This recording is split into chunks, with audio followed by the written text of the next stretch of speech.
Classroom is here for you. It helps you in all you do. It helps you know you do. So tune in and now enjoy the fun. It's time for English, everyone. Studio Classroom is on the air. You can watch it everywhere. English is the way to go. So join us now, enjoy the show.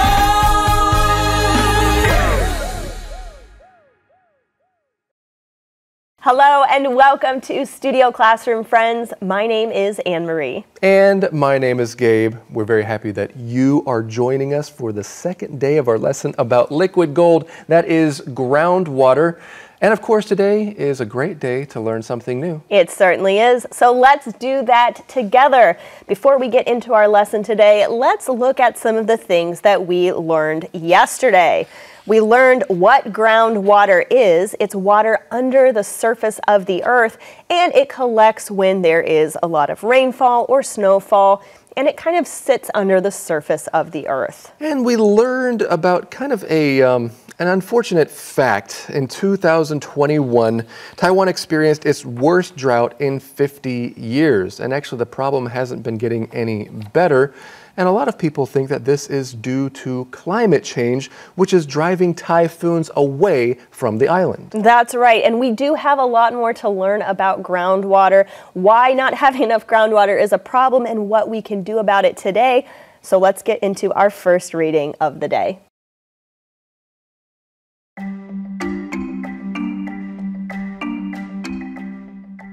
Liquid gold. Taiwan's groundwater is mainly used for domestic, industrial, and agricultural purposes, but it hasn't always been used responsibly. In the past, groundwater was excessively pumped out of the ground. This resulted in ground subsidence. The land sank due to the sudden removal of so much water so quickly.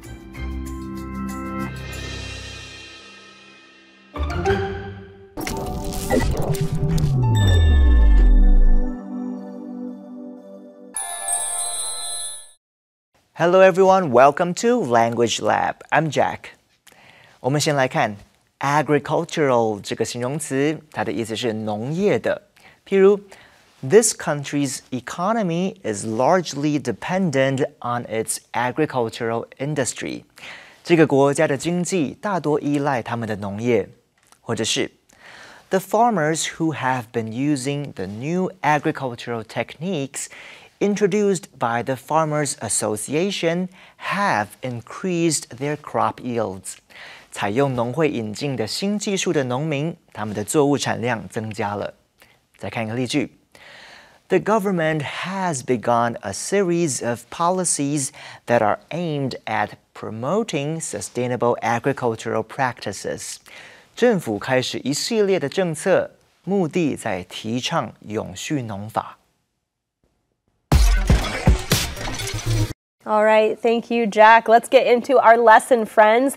We read, Taiwan's groundwater is mainly used for domestic, industrial, and agricultural purposes, but it hasn't always been used responsibly. All right, so there are three main uses for this groundwater, and those are pretty important uses, right? It seems like a lot of people and a lot of industries depend on groundwater. Yeah, for sure. Like when I think of domestic purposes, I think of people like you and me. We all need water to drink, right? And to, take showers with and to clean our dishes with and things like that. Industrial, that got me thinking, well, what kind of industries use water?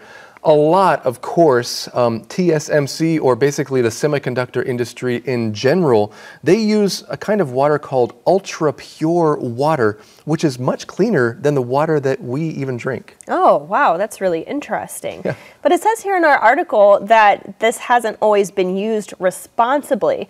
If something isn't used responsibly, it means that maybe there's a certain amount that should be used or shouldn't be used, but people aren't keeping track or making sure that it doesn't get overused. Right. No matter what you're using or no matter what you're doing, you want to do that responsibly or use what you have responsibly. Don't waste it.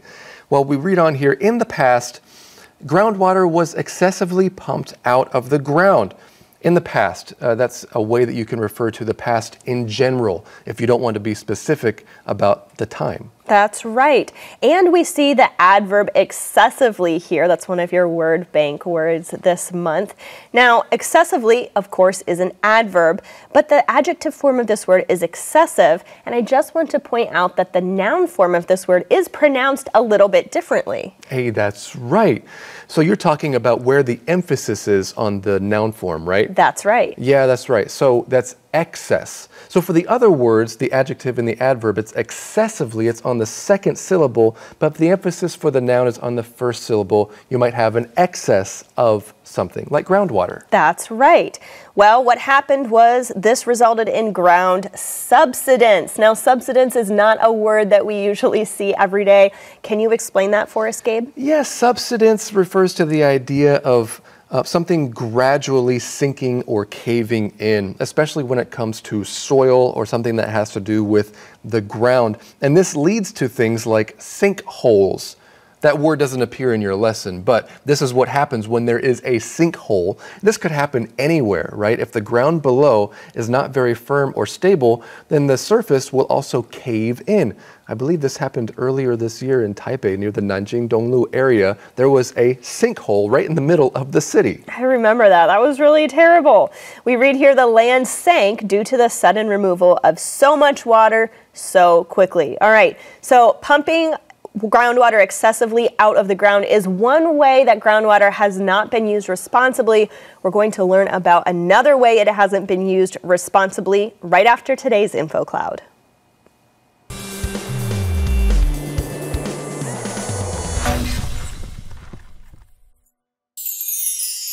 Hello friends, welcome to Info Cloud. Hey Rex, how are you feeling today? Honestly, Campbell, everything is good. I'm feeling right as rain. That's a great expression, Rex. Right as rain. Can you tell us what it means? Right as rain means to be perfectly fine or in good health.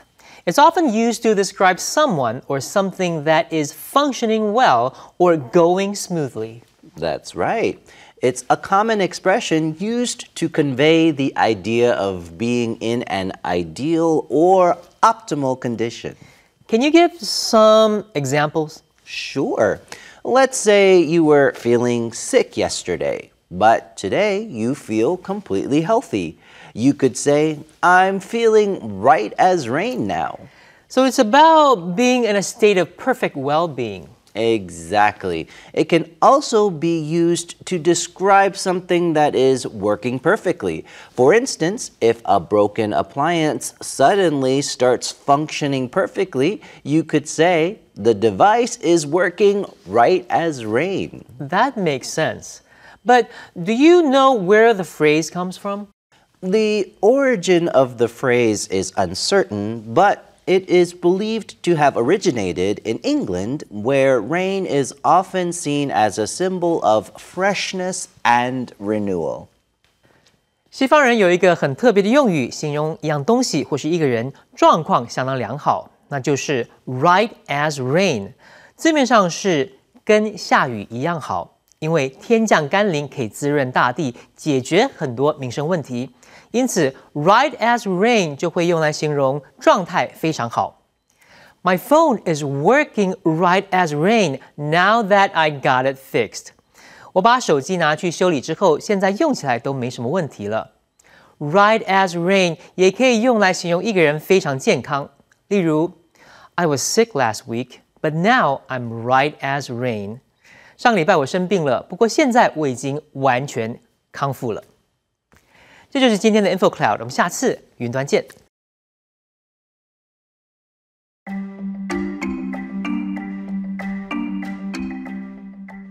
Liquid gold. Groundwater has also been polluted. In a famous case, a factory in Taoyuan seriously polluted its groundwater. Since this was also the source of the employees' drinking water, many of them got cancer. Had the pollution been detected earlier, this suffering could have been prevented. Unfortunately, it is very difficult to detect polluted groundwater. Groundwater pollution can go undetected until someone feels ill or notices that their water is discolored.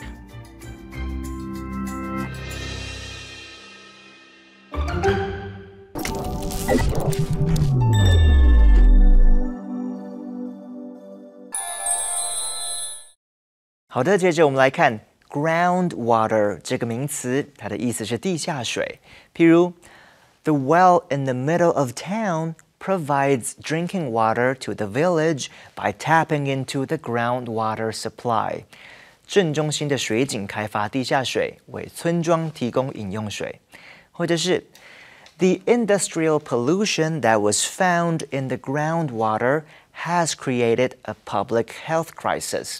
在地下水中发现的工业污染已经造成了公共卫生的危机。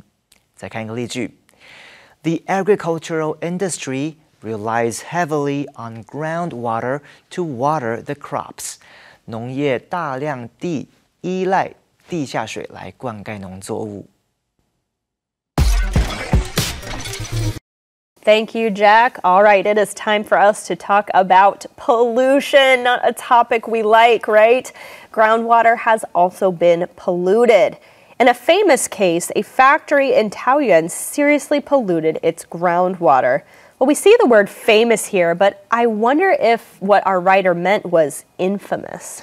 Yeah, that's a good point, because usually if it's something negative, if something or someone has become well-known or famous because of being very negative, then we would use the word infamous. It sounds like this is a very infamous case. But yeah, either way, a lot of people know about this case.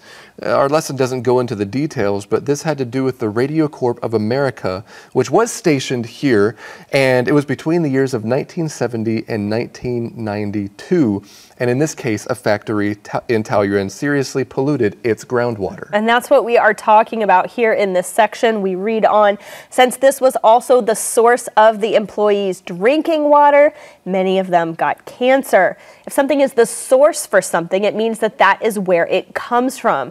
That is the original place where the other thing came from. Now, what about something that gives you cancer or that causes cancer? We have a word for that. That's a carcinogen.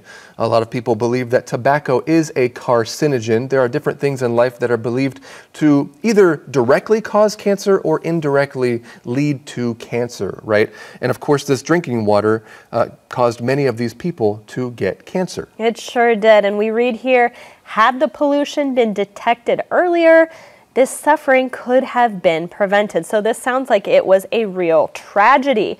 We see that word detected there, and that has the idea that you're finding something, but maybe you're not necessarily looking for it. Or sometimes you are. Here's another way we could use this word. The police dog detected something in the traveler's suitcase. That means he found something. He knew that it was there. That's right. Well, we read, had the pollution been detected earlier, and actually, I found out that this was detected in 1989. So, as I said before, this company was around since 1970. So almost 20 years later. Wow. People had to deal with this groundwater and with this stuff in their bodies, and they had no idea. So they were drinking it for 20 years. Basically, and that's why a lot of them got sick, a lot of them got cancer. In 2022, finally, workers won their case for this. It was a long, drawn-out case. But as we read in our lesson, it could have been prevented. The adjective there we could use is preventable. This was a preventable thing. And we see the problem here. Unfortunately, it is very difficult to detect polluted groundwater. Groundwater pollution can go undetected until someone feels ill or notices that their water is discolored. That sounds pretty disgusting to me. All right, friends, well, we're going to finish out our article in just a minute, right after today's fun fact.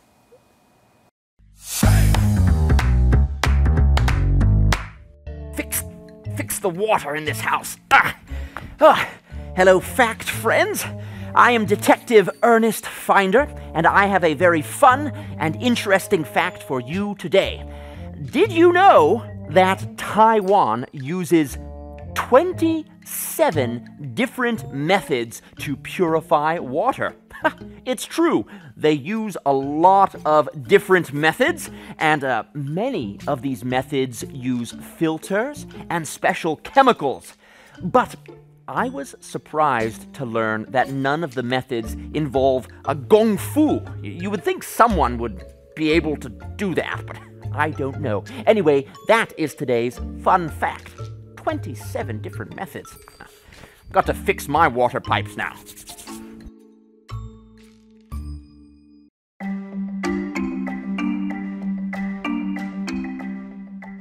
Liquid gold.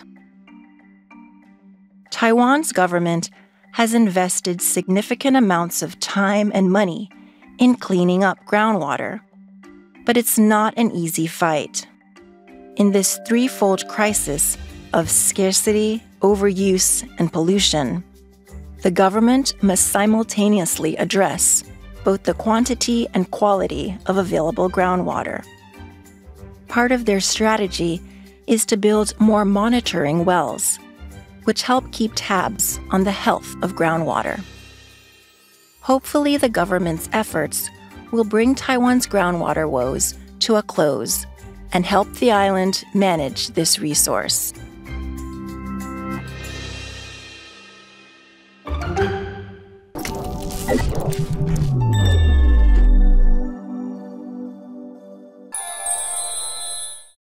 接下来看 simultaneously 这个副词，它的意思是同时发生的。譬如 When I walked into her office, Bernice was talking on the phone and typing simultaneously. 我走进 Bernice 的办公室时，她正在一边讲电话一边打字。或者是 The twins often spoke at the same time, simultaneously finishing each other's sentences. 这对双胞胎常常同时开口说话，同时完成对方的句子。再看一个例句 The two cars backed out of their parking spots simultaneously, causing a minor accident. 这两辆车同时从停车位往后退，造成一场小事故。最后我们来看 woe 这个名词，它的意思是困难或是不幸。譬如 The woe of losing his job and thus not being able to pay his bills left Tom feeling hopeless. 失去了工作，因而无法支付账单的不幸，让 Tom 感到绝望。或者是 The novel's main character suffered great woe and hardship before finding happiness at the end of the book. 这本小说里的主角在结尾找到幸福之前，遭遇了很大的不幸和苦难。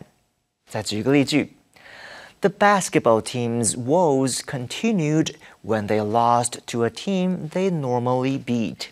这支篮球队输给了一支他们平常会打败的球队之后，持续陷在困境中。Are you ready to finish out our lesson, friends? Let's read on. Taiwan's government has invested significant amounts of time and money in cleaning up groundwater, but it's not an easy fight. When you see the phrase significant amounts, you can just think of a lot. There has been a lot of time and effort put into solving this problem. That's right, into cleaning up the groundwater. But it's not an easy fight. That reminds me of that phrase we talked about a little while ago, to have a fighting chance. That there is a chance to improve, but we're going to have to work really hard to make that happen. All right, we read here, in this threefold crisis of scarcity, overuse, and pollution, the government must simultaneously address both the quantity and quality of available groundwater. Well, we see that it's a threefold crisis, and what that means is that there are three distinct problems. You see them listed right here in the article: scarcity, overuse, and pollution. That's right. Sometimes we use that word fold to talk about not only problems, but it could be reasons or basically anything that has multiple factors to it. You could use however many factors and then add the word fold. So in this threefold crisis, and here are those words again, it's scarcity, that is the idea that something is rare, there's not a lot of it. Overuse, we're using it too much. Kind of reminds me of that word we talked about earlier, excessive, right? And pollution, the idea that things are really dirty. That's right. All right, so we have a threefold crisis. Part of their strategy is to build more monitoring wells, which help keep tabs on the health of groundwater. Now, if you're going to monitor something, it means you are going to check it consistently. You are going to check it many times to make sure that nothing bad is going on or that there's no change. For example, I know when my kids get sick, I make sure to monitor their temperature to see if they're going to be running a fever or not. It means I check it periodically, every so often, to make sure that there's no changes. Yeah, that's a really good point. And wells here, I usually think of a hole that's dug in the ground so that we can get water from somewhere with a well. Well, here, a monitoring well, it may have to do, obviously it has to do with water, but it's not necessarily that kind of well that we can drink water from. But these monitoring wells, they measure the levels and the quantity and the quality of subsurface water. And this helps keep tabs on the health of the groundwater receipt. Well, if you keep tabs on something, that's another phrase for monitoring something. Or it could also mean that you are just in touch with somebody. For example, I like to keep tabs on our former coworkers here at Studio Classroom. That's a great example. Well, our last sentence in our article says, hopefully the government's efforts will bring Taiwan's groundwater woes to a close and help the island manage this resource. There's a great sentence pattern there right in the last sentence, to bring something to a close. That means that it's an ending. There is an end in sight, and that is going to solve the problem or mean that that chapter is done. And that basically brings our lesson to a close, right, Anne-Marie? Yeah. But we do have one more thing we'd like to discuss, and that is today's Talk About It question. Rebecca, what are some ways that you can save water during a drought? Well, I think the first thing is I could take shorter showers because I like taking long showers, but that's not very good because it uses up too much water. Another thing we can do is when we flush the toilet, in most of the newer toilets, there's two settings, like one for just the liquid stuff and then one for poo. And then you can just use the two different settings so that you don't flush so much water down the toilet. Other things we could do is just don't go to the car wash, because car washes use up a lot of water that is precious during times of drought. So these are three things I think. Another thing is check for leaks in your house, like whether it's sinks or faucets, or especially the shower. Perhaps your shower is leaking. Make sure there's no leaks. Rebecca, you mentioned you taking shorter showers. Do you think that would take a long time getting used to, or do you think that you could just kind of get into the habit right away? I hate the idea. I love taking long showers, but if water really was in a shortage situation, I think that's what we all should do. Like take a shower, finish it in 3 minutes. It's doable. I know people in the military, that's what they do, 3-minute showers. Yeah, thanks a lot, Rebecca. You're welcome. Friends, it's time for a quiz. Are you ready? Shut your magazines. Are you ready, Gabe? I am, Anne-Marie. All right, here we go. What is the threefold crisis that we just talked about? Yeah, do I have options or? Well, when it comes to groundwater. When it comes to groundwater? Yes. Okay, yes, there's a threefold crisis. We talked about how rare something is, and clean groundwater can be kind of hard to find. And so that's referring to scarcity. That's right. That's one of them. That was one of them, right? Yes. We also talked about how people can do something in excess or excessively at one time, and then they don't use it afterwards. So overuse is another one. Scarcity, overuse, and finally, pollution. You got it. Scarcity, overuse, and pollution. We hope you got that right as well, friends. That is the end of our lesson about liquid gold. We have a brand new lesson for you next time, right here on Studio Classrooms. A good friend lasts a lifetime. I am so proud to have you in my life. A good friend lasts a lifetime.